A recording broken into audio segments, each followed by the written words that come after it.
नमस्कार, मैं रवीश कुमार। 1.25 करोड़ से ज्यादा लोग एक साथ टिकट खरीदने की लाइन में लगे थे। रविवार के दिन जब प्रधानमंत्री मोदी की अमेरिका यात्रा का कवरेज टीवी पर छा रहा था, उस दिन भारत भर से 1.25 करोड़ से ज्यादा लोग बुक माई शो वेबसाइट पर टिकट खरीदने का इंतजार कर रहे थे। कोल्ड प्ले का नाम आपने सुना है, मैंने रविवार को ही सुना। इसमें कोई बड़ी बात नहीं। जो लोग कोल्ड प्ले को जानते हैं वो भी कहां राहुल सांकृत्यायन को जानते होंगे। कोल्ड प्ले के दीवानों में बहुत कम होंगे जो पॉल रॉबसन या केसरबाई केरकर को भी जानते होंगे।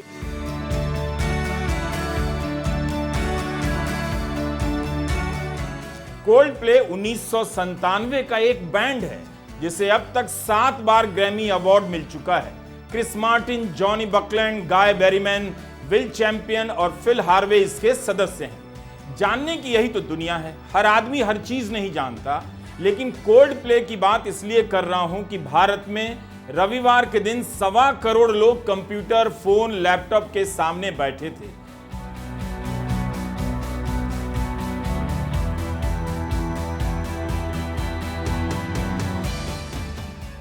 बार बार कोशिश कर रहे थे, अपना स्क्रीनशॉट लेकर साझा कर रहे थे। मेरी वेटिंग लिस्ट 4 लाख, 5 लाख, 7 लाख है, 8 लाख पहुंच गई। ऐसी तो हमने वेटिंग लिस्ट देखी ही नहीं। कोल्ड प्ले वाले भी घबरा गए। तुरंत घोषणा हो गई कि एक और दिन कार्यक्रम कर लेंगे। फिर भी टिकट की समस्या का समाधान नहीं हुआ। इस देश में 3.5 लाख रुपए का टिकट कौन खरीद रहा है? कुछ जगहों पर तो इससे भी अधिक दामों की चर्चा है। पुष्ट अपुष्ट रूप से 10-10 लाख तक के टिकट बिकने की चर्चा है। अभी कुछ दिन पहले दिल्ली में दिलजीत दोसांझ का शो हुआ। उसके टिकट को लेकर भी हंगामा मचा कि 1 लाख से ज्यादा का टिकट मिल रहा है। कहीं कहीं तो हमने 3 लाख, 4 लाख की भी चर्चा सुनी। कॉन्सर्ट लाइव सुनने का अपना मजा तो होता है। मैंने किसी का कॉन्सर्ट नहीं देखा, लेकिन दूसरों से ऐसा सुना है। इसके साथ टिकटों की मारामारी, कालाबाजारी के किस्से भी सुने हैं। उस पर मुख्य धारा में बात होनी चाहिए। दुनिया भर में टिकटों को लेकर विवाद पैदा होते हैं। हालत इतनी खराब हो चुकी है कि ब्रिटेन के नए प्रधानमंत्री केयर स्टारमर ने कहा कि वह स्थिति पर काबू पाने के लिए जरूर कुछ करेंगे और वाजिब दाम पर टिकट उपलब्ध करवाने का प्रयास करेंगे। भारत में भी राहुल गांधी को टिकटों के दाम को लेकर बोलना चाहिए। हमारे युवाओं को भले ढंग का कॉलेज ना मिलता हो, लेकिन उन्हें एक अच्छा कॉन्सर्ट सुनने को तो मिलना ही चाहिए। उनके रॉक म्यूजिक सुनने के अधिकार की रक्षा हर हाल में की जानी चाहिए। जब भी कोई इस लेवल का गायक, उसका बैंड किसी शहर में यात्रा करता है, वहां के कारोबार में जान आ जाती है। बाकायदा अध्ययन हो रहा है कि सुश्री टेलर स्विफ्ट के दौरे से किसी देश या उस देश के शहर की अर्थव्यवस्था कितनी गुलाबी हो जाती है। अभी 14 सितंबर को फाइनेंशियल टाइम्स में एंडी हॉल्डेन ने इसका विश्लेषण किया है कि टेलर स्विफ्ट के दौरों से जीडीपी में कितना उछाल आ जाता है। हुआ यह कि टेलर स्विफ्ट ने 5 महाद्वीपों की यात्रा का ऐलान कर दिया। इसका नाम इराज टूर है। इसी के साथ एक और लोकप्रिय बैंड ओएसिस का पुनर्मिलन हुआ है। इनके भी ब्रिटेन में कार्यक्रम की घोषणा हुई है। एंडी हॉल्डेन बैंक ऑफ इंग्लैंड के पूर्व मुख्य अर्थशास्त्री हैं। इन्होंने लिखा है कि एक पीढ़ी पहले तक म्यूजिक सेक्टर के लिए कमाई का प्रमुख जरिया था एल्बम की बिक्री। कॉन्सर्ट टूर एल्बम के प्रमोशन के तौर पर किए जाते थे, लेकिन आज स्थिति पलट गई है। अब कॉन्सर्ट टूर से ही कलाकार की मुख्य आमदनी निकल आती है और जीडीपी में संगीत के योगदान का 3/4 हिस्सा टूरिंग से ही आ रहा है। टूर करने में सीडी कैसेट बेचने और डाउनलोड से होने वाली आय से कहीं ज्यादा कमाने का अवसर मिल रहा है। इसलिए अब उनका प्रदर्शन ही सबसे बड़ा प्रोडक्ट हो गया है। कोई 20 साल पहले डेविड बोवी ने इसकी कल्पना पेश की थी कि आने वाले समय में म्यूजिक की कमाई प्रोडक्ट से नहीं परफॉर्मेंस से होगी। बाद में इसे बोवी थ्योरी कहा जाने लगा और अब यह सच होती हुई दिख रही है।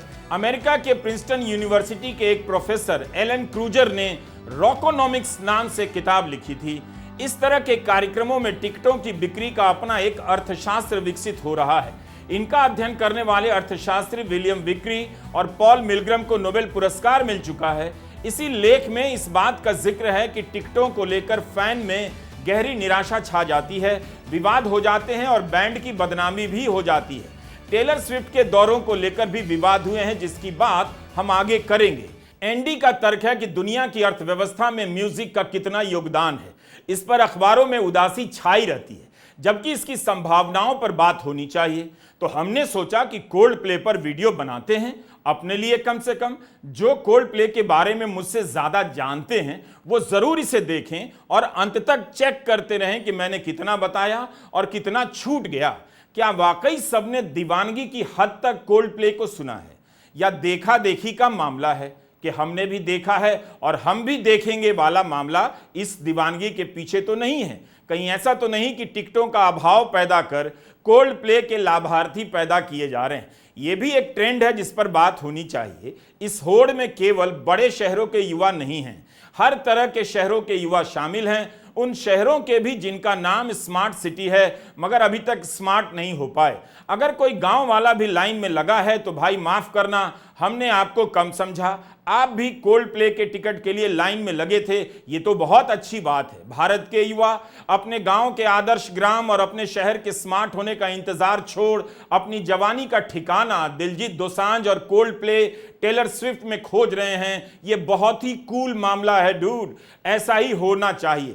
अफसोस अग्निवीर की तैयारी में लगे ये युवा कोल्ड प्ले का कंसर्ट नहीं सुन पाएंगे। मेरी तरह ये भी नहीं जानते होंगे क्या बला है 4 साल की नौकरी मिल जाए, इसी आस में जीवन खपा रहे हैं। इन्हीं की उम्र के लोग लाख लाख का टिकट लेकर झूम रहे हैं। भर्ती के स्टेडियम के बाहर ये युवा रात गुजार रहे हैं। इन युवाओं के जीवन में एक से एक भोजपुरी के स्टार हैं जो सांसद भी बन रहे हैं। इन्हें भड़काए रखने के लिए धार्मिक डीजे संगीतों की सप्लाई निरंतर की जा रही है ताकि किसी मस्जिद के बाहर आक्रामक तरीके से ये डांस कर सकें।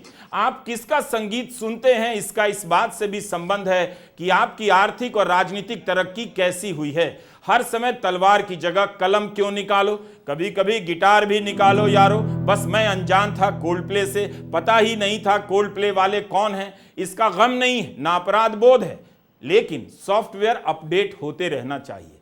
कुछ उम्र के कारण भी और कुछ फितरत के कारण मेरा अपडेट नहीं हुआ। हम बुलडोजर और एनकाउंटर का आतंक ही कवर करने में लगे थे और युवाओं की जनता कोल्ड प्ले का टिकट खरीदने में एकदम अंडरपास से ही निकल गई। इस बात का कोई अफसोस नहीं कि कोल्ड प्ले मेरी जिंदगी में रविवार को ही आया, जब मेरा भी इनबॉक्स भर गया कि बहुत नाइंसाफी हो रही है। झट से यूट्यूब पर गाना सुना, फिक्स यू, तभी प्रण कर लिया अब कोल्ड प्ले के टिकट का मामला फिक्स करके रहूंगा। सोशल मीडिया पर लोग दहाड़ मार रहे हैं, कोल्ड प्ले के टिकट में बेईमानी हो रही है, ब्लैक में मिल रहा है, जैसे थानों में अदालतों में सब अच्छा हो गया है, कोई सुनने वाला नहीं इनकी। मेरे दोस्तों को मिल गया, मुझे नहीं मिला, हाय मैं क्या करूं। सभी की चीख चिल्लाहट मेरे कानों तक पहुंचने लगी। जनवरी के कोहरे में जब ट्रैक्टर वाले को टेम्पो नहीं दिखाई दे रहा होगा और टेम्पो वाले को साइकिल वाला, उस कोहरे में कोल्ड प्ले भारत के मुंबई नामक महानगर में अपने म्यूजिक से गर्मी पैदा कर रहा होगा, एक टाइप का अलाव ही जला देगा। दहाड़ मारकर रोने वाले शायद इसी वजह से दुखी हैं। एक बंदे ने ट्वीट किया है, घर के सारे लैपटॉप डेस्कटॉप हैंडसेट लगा दिए हैं, किसी पर भी तो टिकट मिल जाएगा। ये होती है बेकरारी, टिकट चाहिए हर हाल में, मिल क्यों नहीं रहा है, ये कैसा भारत है। बुक माई शो क्या कर रहा है, वगैरह वगैरह। कोल्ड प्ले को नहीं जानने के बाद भी मैं कनेक्ट कर गया, क्योंकि टिकटों की कालाबाजारी जानी पहचानी लगी। 1-1 लाख में टिकट खरीदने वाले लोग तैयार थे। इंस्टा पर तो खूब सारे ऐसे मैसेज आ रहे हैं, टिकट चाहिए डीएम कर। पता नहीं ये सही है या नहीं, जिसका डूब जाएगा वही बेहतर बता सकता है कि फ्रॉड है, हाथ मत लगाना। किसी सरकारी एजेंसी को इसमें कूद पड़ना चाहिए कि उनके रहते भारत में टिकट कैसे ब्लैक हो जाएगा। ये तो मनी लॉन्ड्रिंग है। सीबीआई ईडी वैसे भी लो चल रही है, कोर्ट से डांट खा रही है, तो मौका था उनके लिए इमेज करेक्ट करने का। बुक माई शो टिकट के दफ्तर जाते, पता करते, जो ब्लैक कर रहे हैं उन सबको पकड़ लाते। ऐसा कुछ भी नहीं हुआ। इनसे तो अच्छी वो पुलिस थी जो ब्लैक एंड व्हाइट फिल्मों में पैदल आती थी और सीटी बजाते हुए चोर का पीछा करती हुई निकल जाती थी। 24 घंटे हो गए, एक भी ब्लैक करने वाला नहीं पकड़ा गया, जबकि खुलेआम कई इन्फ्लुएंसर अपने हैंडल पर लिख रहे हैं उनके पास टिकट है और कई गुना दाम पर बेचने का दावा कर रहे हैं। हम इन सब की पुष्टि नहीं कर सकते हैं, आखिर इसे रोका क्यों नहीं जा रहा है, ये सवाल कर सकते हैं। क्या टिकट ब्लैक करना लीगल हो गया है? कैश में 1-1 लाख, 3-3 लाख, 5-5 लाख का टिकट बिक रहा है, ये तो पहली हेडलाइन होनी चाहिए। ट्रंप से हम लोग इतना सीखते हैं, आजकल ट्रंप टेलर स्विफ्ट के पीछे पड़े हैं। कम से कम मुंबई के नेताओं को 1-2 बयान बयान तो देना ही चाहिए था कि कोल्ड प्ले का टिकट ब्लैक करने वाला बख्शा नहीं जाएगा। यह मोदी जी की सरकार का टाइम है, अगर कोई कांग्रेसी इसमें पकड़ा गया तो राहुल गांधी को इस्तीफा देना पड़ेगा। ऐसा कुछ भी नहीं हुआ, राजनीति नहीं हुई। कभी किसी अखबार की हेडलाइन में कोल्ड प्ले का नाम नहीं देखा, अच्छा हुआ। भारत के युवा अखबार और चैनल के भरोसे नहीं हैं। उन्होंने टेलर स्विफ्ट और दिलजीत दोसांझ को खोज निकाला है, जिसके शो में एड शीरन भी नाच कर चला जाता है। जब भी कोई नया स्टार पैदा होता है, पुराने स्टार उसके शो में ट्विंकल ट्विंकल लिटिल स्टार बनकर आने लग जाते हैं। ऐसे कार्यक्रम में केवल हाई वॉल्यूम म्यूजिक नहीं होता, कॉन्सर्ट सिर्फ गाने बजाने तक सीमित नहीं होते, पूरा इवेंट रचा जाता है। पायरोटेक्निक्स यानी आग से खेल और बड़े बड़े स्क्रीन लगाए जाते हैं ताकि जिसने टिकट खरीदा है उसका अनुभव पूरी तरह बदल जाए। लोग इन अनुभवों के पीछे भागते हैं और टिकट खरीदते हैं। रविवार को जब लोग मुझसे पूछने लगे कोल्ड प्ले का टिकट दिला दो, वो भी अगले साल जनवरी का, तो मैं हैरान रह गया। कोल्ड प्ले की एक खूबी है, यह बैंड अपने टिकटों का दाम कम रखता है, इतना कि उसके फैन खरीद सकें। लेकिन इसका क्या फायदा हुआ? ब्लैक करने वालों ने तरीका निकाल लिया और कोल्ड प्ले की पूरी स्कीम फेल कर डाली। अर्थव्यवस्था में ऐसे कार्यक्रमों के योगदान को देखते हुए सरकार को अब हल्के में नहीं लेना चाहिए। जितने भी 35,000 का टिकट 3 लाख, 4 लाख, 5 लाख में बेचने का दावा कर रहे हैं, उन सब की जांच होनी चाहिए। इस कमाई को उनकी आमदनी में जोड़कर टैक्स लगाना चाहिए। यह तो सीधा सीधा आयकर और जीएसटी की चोरी है। संडे को सरकार क्यों सोती रही? दुनिया की जितनी भी टिकट साइट हैं उन्हें लेकर विवाद होता रहता है। ब्रिटेन में भी टिकट बुकिंग की एक वेबसाइट है टिकट मास्टर। भारत में वियागोगो को लेकर कितनी बार सवाल उठे, वर्ल्ड कप के दौरान भी, मगर कुछ नहीं हुआ। एक और साइट है टिकट मास्टर। टेलर स्विफ्ट के कार्यक्रमों के टिकट को लेकर कई बार सवाल उठे, विवाद उठा कि फैन के साथ अन्याय हो रहा है। टिकट बेचने का सिस्टम इस तरह से रखा जाता है ताकि लोग ब्लैक में खरीदने के लिए मजबूर हों। दिल्ली में होने वाले दिलजीत दोसांझ के अक्टूबर कॉन्सर्ट को लेकर भी काफी नाराजगी है। कार्यक्रम की घोषणा के बाद टिकटों के आने का इंतजार था, मगर इसके मुख्य सेल से पहले प्री सेल टिकट कुछ ही मिनटों में बिक गए। आयोजकों पर आरोप लग रहा है कि उन्होंने तय समय से कुछ मिनट पहले ही टिकट खोल दी, जिससे सारी टिकट समय से पहले खत्म हो गई। आयोजकों के खिलाफ बेईमानी करने का केस भी दर्ज किया गया है। दुनिया भर में म्यूजिक कॉन्सर्ट को लेकर गंभीरता से बात होने लगी है। जनवरी में जब कोल्ड प्ले का कार्यक्रम होगा, उसके लिए देश भर के युवा मुंबई पहुंचेंगे। मुमकिन है बहुत से युवा पहली बार मुंबई आएंगे। अगर टिकट की कीमत सही होगी तो बाकी चीज़ों पर खर्च करेंगे। इस एक कार्यक्रम से मुंबई शहर को कितना बिजनेस मिलेगा? लेकिन टिकटों की कालाबाजारी ने फैन के उत्साह को ठंडा कर दिया। कई लोग दिलासा दे रहे हैं, बता रहे हैं कि इससे सस्ता तो हांगकांग जाकर कोल्ड प्ले का कॉन्सर्ट देख लो, भारत से सस्ता पड़ेगा। लोग बाकायदा हिसाब देकर समझा रहे हैं कि कोल्ड प्ले के टिकट 1 लाख में बिक रहे हैं। इससे बेहतर है कि आप अप्रैल में हांगकांग वाला कॉन्सर्ट देखाएं। आने जाने का टिकट 22,000 का। सबसे अच्छी बात यह है बुक माई शो से टिकट की बुकिंग नहीं करनी पड़ेगी। इस ट्वीट में लिखा है लोग हांगकांग को इग्नोर कर रहे हैं। अमूमन भारतीयों को 14 दिन की ट्रिप के लिए वीजा नहीं लेना पड़ता है। यहाँ बीच है, थीम पार्क है, पहाड़ है। अप्रैल में कोल्ड प्ले का कॉन्सर्ट है, बढ़िया खाना है, एप्पल के प्रोडक्ट अमेरिका से सस्ते हैं और 4-5 घंटे का सफर। इसलिए आप अगली ट्रिप हांगकांग में कीजिए। ये साहब बता रहे हैं कि भारतीयों के लिए वीजा ऑन अराइवल 14 दिनों के लिए है। यहां कोल्ड प्ले के 3 शो हैं, मुंबई और दिल्ली से सीधी फ्लाइट हांगकांग आइए। इंसान की तरह इज्जत से कॉन्सर्ट देखिए, कोल्ड प्ले को सच्चे फैन की तरह देखिए। कोल्ड प्ले के लिए मैं तो फिक्स नहीं कर सकता, लेकिन जैसा कि क्रिस मार्टिन का ही गाना है लेट्स टॉक, तो टॉक कर सकता हूं कि भारत में टिकटिंग की व्यवस्था पारदर्शी होनी चाहिए। ऐसी होनी चाहिए कि ऐसे कार्यक्रमों के लिए लोग प्रोत्साहित हों। सोशल मीडिया पर कई लोग बुक माई शो टिकट से भी सवाल कर रहे हैं। मैं इस पर कुछ नहीं कहना चाहूंगा क्योंकि कंपनी का कोई भी पक्ष मेरे पास नहीं है। कंपनी ने सिर्फ इतना कहा कि नकली टिकट बेचने वालों से बचें, लेकिन जो भी लोग टिकट खरीदकर ब्लैक मार्केट कर रहे हैं उन पर कह सकता हूं वो इस अर्थव्यवस्था को नुकसान पहुंचा रहे हैं। वे फैन नहीं, ब्लैकमेलर हैं, दुष्ट बदमाश लोग हैं। ऐसे लोगों को कभी प्रोत्साहित नहीं करना चाहिए। 23 सितंबर को बीबीसी की साइट पर लाइव शो के बढ़ते दामों को लेकर मार्क सेवेज और शॉर्लेट मैकडोनाल्ड की एक रिपोर्ट छपी है।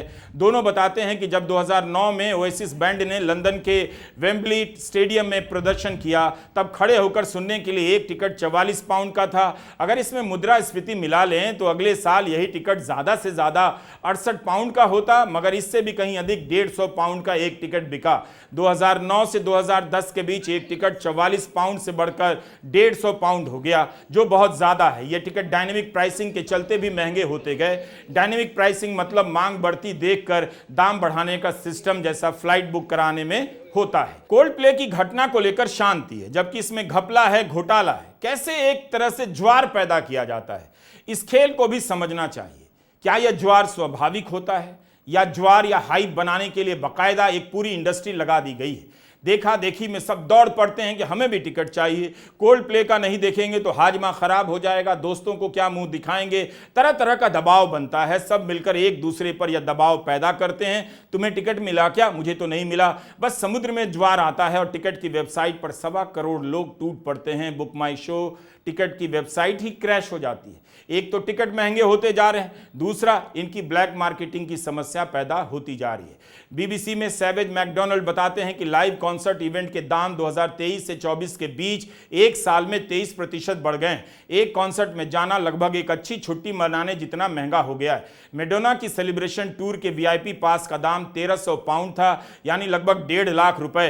कहीं बियोंसे ने अपने रेनेसेंस कॉन्सर्ट में फैंस को स्टेज पर बैठने का मौका दिया, इसका दाम सिर्फ 2400 पाउंड रखा, यानी लगभग 2.25 लाख रुपए। बीबीसी पर सैवेज और मैकडोनाल्ड का लेख काफी लंबा है, आप उनकी वेबसाइट पर जाकर बाकी लेख पढ़िए, काफी कुछ जानने को मिलेगा। दोनों ने यह भी दिखाया है कि दलालों से बचने के लिए कई बार कलाकार अपने कार्यक्रम के टिकट का दाम बढ़ा देते हैं, लेकिन इससे भी समाधान नहीं हुआ। डैनियल डिनल रे ने गार्डियन के अपने लेख में बताया है कि 4 साल पुराने इंग्लिश टीचर नाम के बैंड ने अभी तक टूरिंग से मुनाफा नहीं कमाया। दूसरी तरफ Springsteen, Gene Simmons, Harry Styles, Olivia Rodrigo के कार्यक्रमों के टिकटों की बिक्री ने अर्थशास्त्री से लेकर राजनेताओं और फैंस को परेशान कर रखा है। कलाकारों की कमाई कितनी हो, इस पर कोई अंकुश नहीं लगना चाहिए। उनकी लोकप्रियता की उम्र बहुत कम होती है, तब तक वे अधिक से अधिक कमा लेना चाहते होंगे। लेकिन टिकटों की बिक्री के तरीकों पर बात तो हो ही सकती है। वहीं यंग ब्लड, पॉल हीटन और कैटी बेसर जैसे कलाकार हैं जो टिकटों के दाम कम रखना चाहते हैं, ताकि उनके वैसे फैंस भी सुन सके जिनके पास फूंकने के लिए पैसा नहीं है। महंगे टिकट और ब्लैक मार्केटिंग यही कारण था ब्रिटेन में लोग लाइव इवेंट में जाने से बचने लगे। एक तो टिकट नहीं मिलने पर दिल टूटता था, और दूसरा इतना महंगा कि खड़े खड़े सुनने से अच्छा है उतने में कहीं घूम आए। लेकिन इससे इवेंट के आयोजन पर कोई फर्क नहीं पड़ा। बिक्री शुरू होते ही टिकट बिक ही जाते हैं। टिकटों की बेईमानी से इस मार्केट से बहुत लोग दूर हुए, ये अच्छा नहीं है। इसका समाधान होना चाहिए। इस तरह के कॉन्सर्ट का आयोजन भी कम महंगा नहीं होता है। बीबीसी के लेख के अनुसार कोविड के बाद से एक बड़े ट्रक की बीमा की कीमत $50 लाख तक पहुंच गई है। इतना महंगा सामान इनमें होता है। टेलर स्विफ्ट के एरास टूर में 50 ट्रक तक इस्तेमाल होते हैं। इसमें कैटरिंग, साउंड, लाइट का किराया जोड़कर दाम और बढ़ जाते हैं, साथ में होटल के खर्चे भी। एक्सपर्ट ड्राइवर की सैलरी भी ज़्यादा होती है। स्टेज, लाइट, अन्य उपकरण ट्रांसपोर्ट करने में बहुत खर्चा आता है। गार्डियन ने एक कलाकार के मैनेजर के हवाले से लिखा है कि जब कोई कलाकार टूर पर परफॉर्म नहीं कर रहा होता है, तब भी दिन का $7.5 लाख का खर्चा उठाना पड़ता है। इस प्रणाली की गाज छोटे कलाकारों पर गिरती है और छोटे कॉन्सर्ट हॉल के व्यवसाय को भी चोट पहुंचाते हैं। लोग सिर्फ एलीट या सेलिब्रिटी कलाकारों को परफॉर्म करते देखना चाहते हैं। युवा वर्ग सिर्फ विशेष एक्सपीरियंस चाहता है। इसके चलते जेनिफर लोपेज जैसी प्रसिद्ध कलाकार को हाल ही में अमेरिका का एक कॉन्सर्ट टूर रद्द कर देना पड़ा। टेलर स्विफ्ट के फैन टिकटों को लेकर भड़कने लगे, तब स्विफ्ट ने एक तरीका निकाला। टिकटों की बिक्री एक बार की जगह कई चरणों में की जाने लगी, ताकि बेईमानी और धांधली कम से कम हो सके। इसके अलावा टेलर के फैन का वेरिफिकेशन भी होता है और फैन को अपनी लॉयल्टी के आधार पर टिकट दिया जाता है। स्विफ्ट की भक्ति में उनके फैन खुद को गर्व से स्विफ्टी बुलाते हैं। टेलर स्विफ्ट का लॉयल्टी कार्ड पाने के लिए बाकायदा एक वेबसाइट है, टेलर स्विफ्ट कार्ड। इस पर आप अपने नाम से लॉयल्टी कार्ड खरीद सकते हैं। जहां तक हमें समझ में आया, अभी ये कार्ड उपलब्ध नहीं है, मगर कार्ड लेने पर आपको कॉन्सर्ट टिकट की कीमत में डिस्काउंट मिलेगा। स्विफ्ट के हस्ताक्षरों वाले सामान भी आप खरीद पाएंगे। लॉयल्टी कार्ड वालों को किसी इवेंट में पहले अंदर घुसने का मौका मिलेगा और टेलर के बारे में जानकारियां मिलती रहेंगी। एक कार्ड की बस एक ही कॉपी होगी जो आपके पास होगी। आपका कार्ड टेलर स्विफ्ट के खास फैन के रूप में आपकी पहचान बनेगा। कितना कुछ बदल गया है। हम यहाँ वीडियो ही बनाने में लगे थे, दुनिया इतनी बदल गई। तभी इनके दौरे से शहर के कारोबार में गति आ जाती है। कोल्ड प्ले के टिकटों की बिक्री के साथ साथ यह भी खबरें छपी हैं कि मुंबई के सब होटलों के दाम आसमान छूने लगे। 2-2 लाख का कमरा मिल रहा है। फिर ट्रेन, फ्लाइट, टिकट वगैरह वगैरह अलग। हिंदुस्तान टाइम्स की रिपोर्ट में लिखा है कि एक कमरा 2 लाख का, टिकट 1 लाख का। 22 सितंबर को जैसे ही बुक माई शो टिकट पर टिकटों की बिक्री शुरू हुई, सर्वर ही ठप हो गया। 1.5 लाख टिकटों की बिक्री होनी थी। इनके दाम 3,500 से 35,000 रुपए तक रखे गए थे।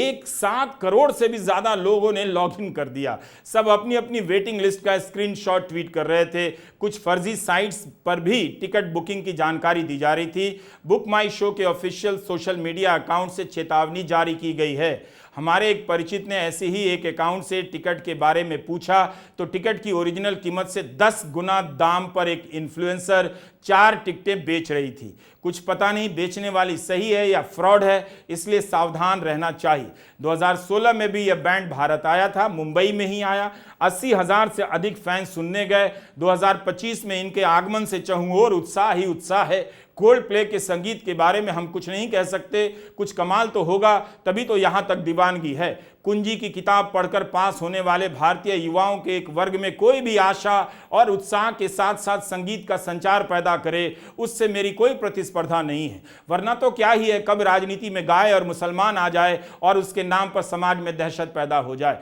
उससे कहीं ज्यादा अच्छा है भारत के युवा कोल्ड प्ले को सुनते रहें। हमें लगा था कि 10 साल में पाश्चात्य संस्कृति का विरोध चरम पर पहुंच गया है। भारत की जनता औपनिवेशीकरण से बाहर आ चुकी है। सरकार जगहों के नाम बदल बदल कर यकीन दिला रही है कि औपनिवेशिक मानसिकता से आजादी दिलाने में लगी है। गनीमत है कि अंग्रेजी गाने इस सूची से बाहर हैं, इनका हिंदीकरण नहीं किया गया है। युवा जानते हैं कि नाम बदलकर नेता अपना शौक पूरा करते हैं। इस राजनीति में अब कोई संगीत नहीं बचा है। सुनने में लगता है कोई बड़ा काम हो रहा है, इसलिए युवाओं का एक वर्ग यहां से निकलकर 30,000 से लेकर 1 लाख रुपए के टिकट की लाइन में लग गया है। वह कहीं से औपनिवेशिक नहीं हो रहा है। समाज में सूचनाएं कितनी परतों में चलती हैं।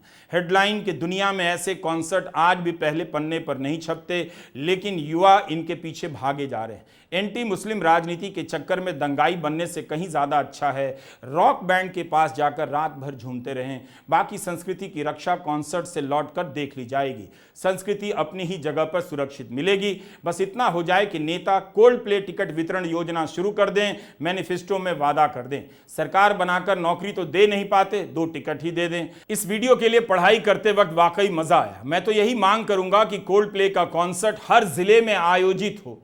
बाकी देश के युवाओं के लिए मैं इससे ज्यादा कुछ भी करने की स्थिति में नहीं हूं, ना कर सकता हूं। नमस्कार, मैं रवीश कुमार।